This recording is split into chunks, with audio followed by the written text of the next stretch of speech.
गुरुदेवो महेश्वरा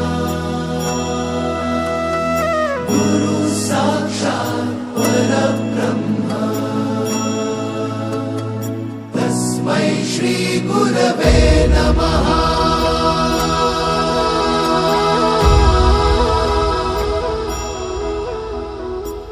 गुरु माझा गणगोत, गुरु हीच माऊली।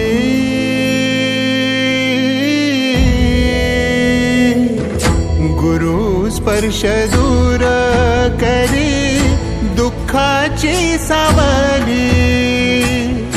गुरु भेटीसाठी झाली जीवा